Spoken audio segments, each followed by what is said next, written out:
13절로 18절입니다. 시내산 정상에서 하나님께로부터 십계명 두 돌판을 받은 모세는 산 아래 백성들에 대한 심상치 않은 소식을 전해 듣습니다. 하나님께서 모세에게 분노하시면서 백성들이 극단적 패역 행위를 하고 있음을 알려주신 것이죠. 하나님께서는 그들이 목이 곧은 백성이라고 말씀하십니다. 이미 9장 6절에서 모세가 백성들의 근본적인 악함을 가리킬 때 사용한 표현이기도 합니다. 나를 막지 말라 하는 말씀은 그들을 멸망시킬 결심에 대한 결연한 의지를 나타내죠. 내가 패역한 백성을 제거하고 모세, 너를 통해 크고 강대한 나라를 만들 것이다. 이름을 없앤다는 표현은 고대 중동의 전형적인 저주 문구로서 대적을 전멸시키는 행위를 의미합니다. 사람은 죽은 후에도 자신의 이름이 사람들의 기억 속에 보존되기를 원하는데 그 이름을 완전히 제거한다는 것은 사후에 어떠한 명예도 그에게 들리지 않는 저주의 징벌이라 할 수 있습니다. 내가 너를 큰 나라로 만들 것이다 라는 약속은 사실 아브라함과의 언약에서 하나님께서 그에게 약속하신 것인데 현재 하나님의 제안은 그 언약을 파기하고 약속의 계승자를 모세로 바꾸겠다는 선언입니다. 소스라치게 놀란 모세는 황급히 돌이켜 산을 내려갔습니다.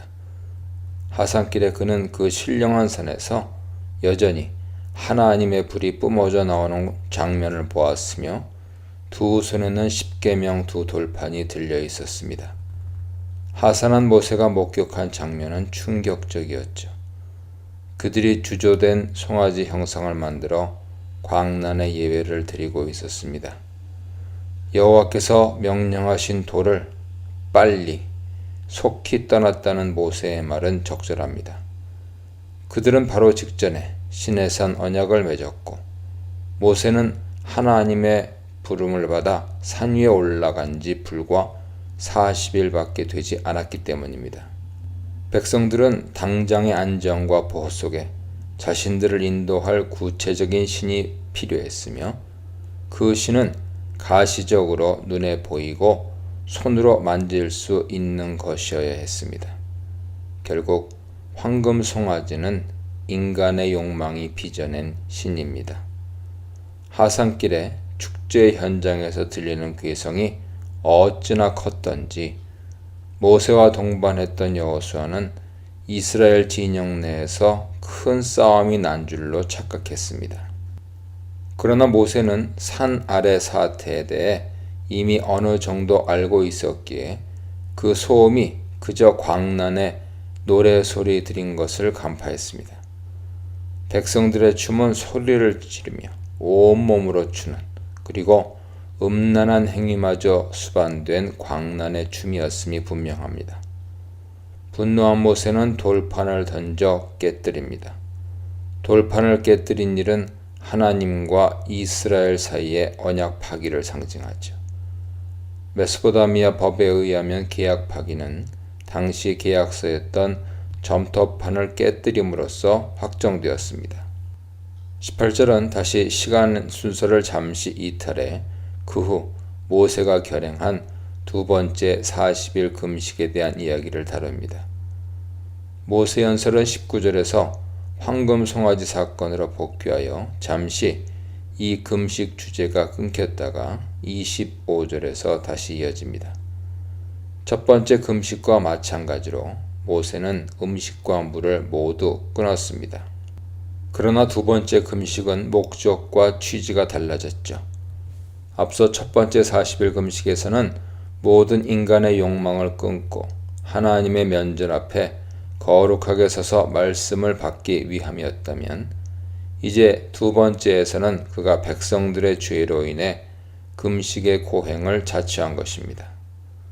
결국 모세의 여러 차례에 걸친 중재 기도와 금식으로 인해 하나님께서는 백성들을 용서하시고 이후 깨진 두 돌판이 나중에 다시 제작되는데 이때는 모세가 친히 깎습니다.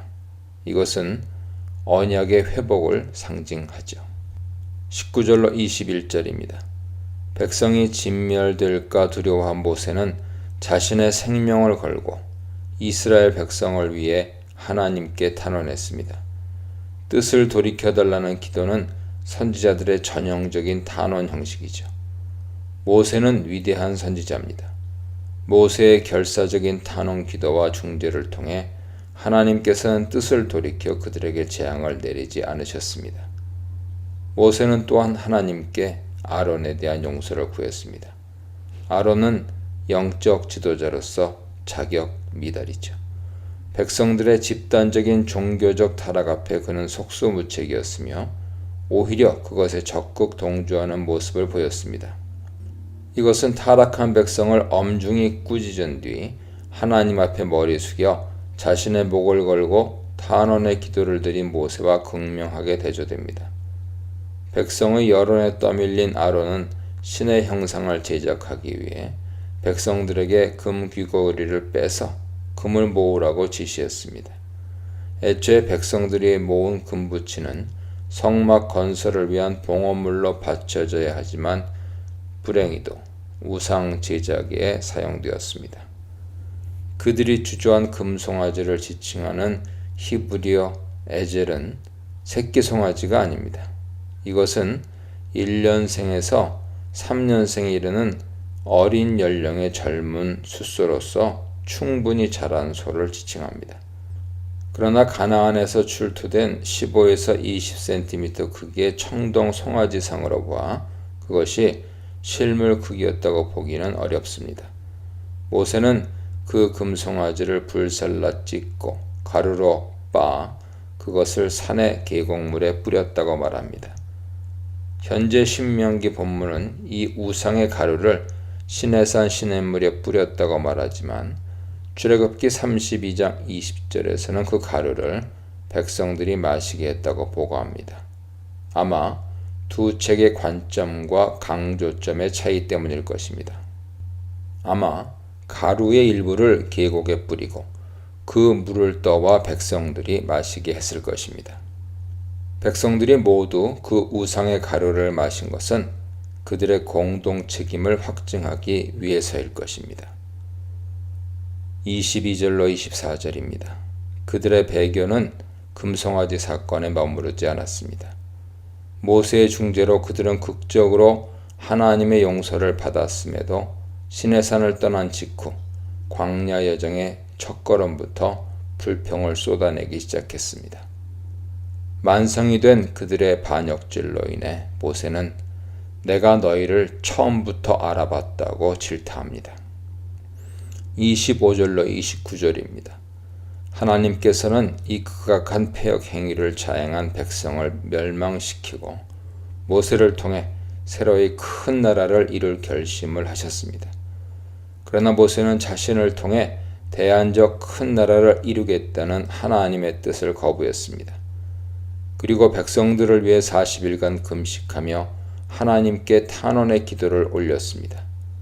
출애굽기 32장과 이어지는 신명기 10장에 비추어 볼 때 모세는 분명히 시내산에 올라가 40일간 금식 기도를 했던 것으로 보입니다. 모세는 조목조목 논지를 펼쳐가며 하나님을 설득합니다. 첫째, 이 백성은 하나님께서 이집트 땅에서 속량하신 하나님의 백성이니 멸망시키시면 안 된다는 것이죠.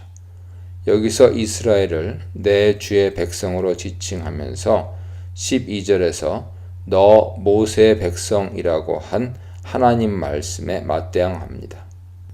둘째, 아브라함과 이삭과 야곱을 기억해서 이들을 용서해달라. 만일 아브라함과의 계약을 하나님 파기하신다면 어떤 측면에서 그것은 하나님의 계약 실수로 간주될 것이다 라고 말씀드립니다. 셋째, 이 백성을 힘들게 이집트에서 끌어내신 하나님이 결국 그들을 멸망시키시면 이집트 민족이 하나님을 조롱할 것이다 합니다.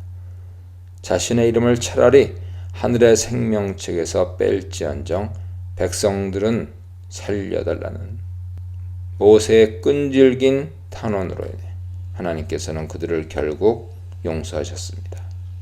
우리는 이러한 모세의 모습에서 예수 그리스도의 그림자를 발견합니다. 매우 아이러니하게도 새로운 모세로 오셨던 예수님의 생명을 바친 희생을 통해 너를 통해 새로운 큰 나라를 일으키겠다는 하나님 선언이 성취됩니다.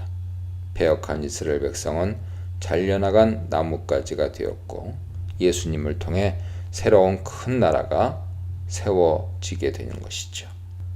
외도가 불러온 진노, 진노에서 나온 회개, 불순종보다 더 큰 사랑에 대해 묵상해 보시기 바랍니다.